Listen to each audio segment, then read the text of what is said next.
so today we're going over the June market update and what's been happening. We actually have some new information that we haven't actually seen in a while, so that's actually a really good thing. Before we get into it, if you could subscribe to the channel, if you could like the videos, share it with your friends, trying to be a resource, not trying to become famous.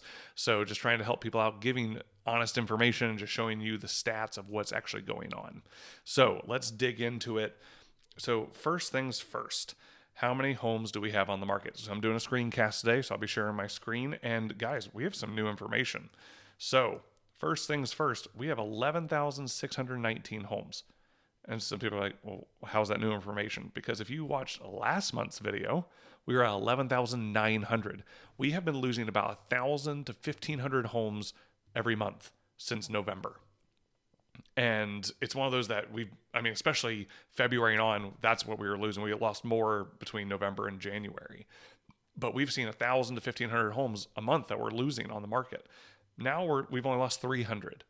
So to me, that's a really good thing. Now, again, this is just actives. We're not counting coming soons or anything like that. I think with coming soons, we might be just over 12,000. But it's one of those that there are correlations. There are some stats I can't necessarily show you on the screen because they're proprietary from the Cromford report.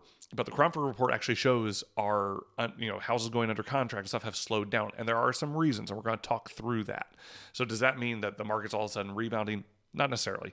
Still an aggressive market. Only having 11,600 homes, that's about, I think it's like a month and a half worth of inventory. And you want, I'm going to say that wrong. I was going to say, I think minimum is 3 months is what you want.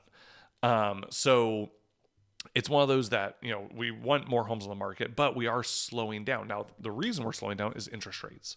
And people are like, well, what do you mean? So interest rates, we've been hovering 6% for a while, 6 to 6.5%. Well, we're now up near 7. So I'll show you Mortgage News Daily. I actually found some really cool graphs on their website.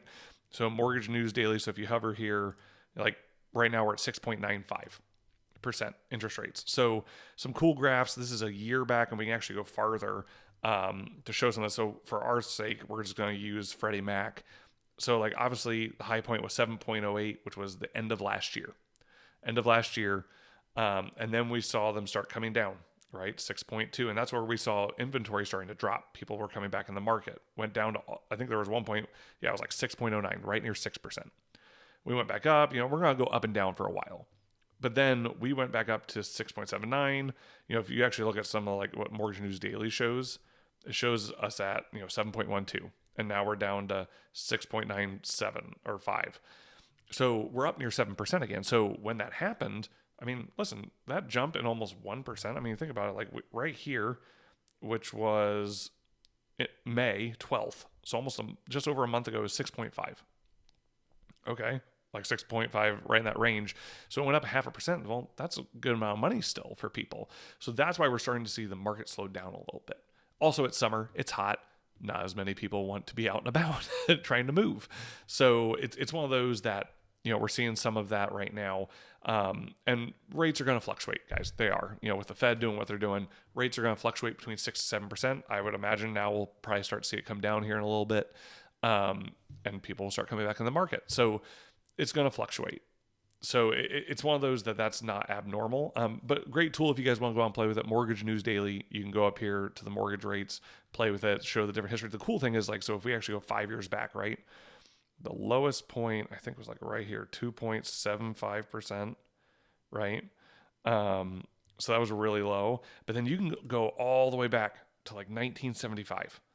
So that's really cool, like to be able to see like what actually happened. So like, this is 1981, they're at 18.45%. And so like we're equal to about 2008, 2001, somewhere in there, and that's when the rates dropped. So just a little history lessons, cool things that you guys can look at. But I'll show you some other stats real quick. This is from our MLS. It's just showing so some of these aren't going to make sense to some people, but like inventory, right? You're seeing it was higher. That was back in November. And then we start seeing it come down, whereas we see the sold starting to go up slowly. So they're coming together. Not what we want happening. We see it over here, prices, they came down for a little while last year, and now they're on the rise again. Pretty much January was the start of when prices started to rise. And this is tracking all of, Phoenix. So that's one of those that we're seeing some of that stuff, volume starting to come down as, you see the sold start to go up.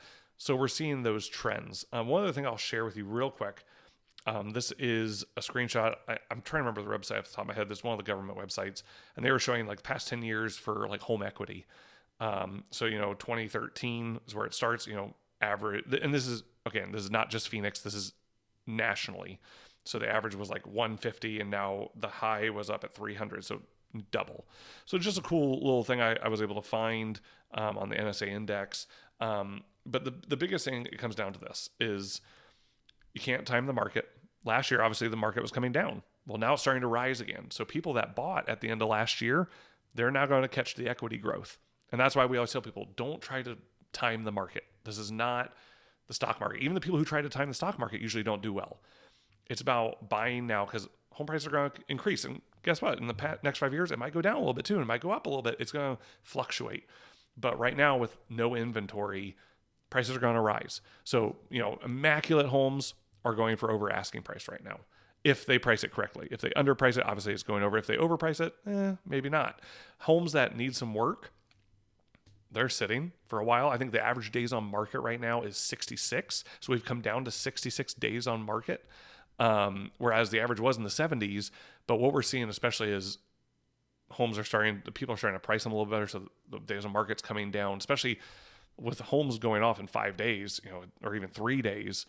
We're seeing some of that. So that's where it's one of those, for me, people are always worried about, just timing and getting a good deal. People are going to refinance. I'm going to do some videos on refinancing because people have questions. I'm not going to go into the depths of what refinancing is, but a lot of people are like, oh, I'm going to refinance. Yeah, you're going to refinance in your lifetime. So I've already done it. So it's one of those that, we'll talk through some of those different things. It's about doing what's within your means.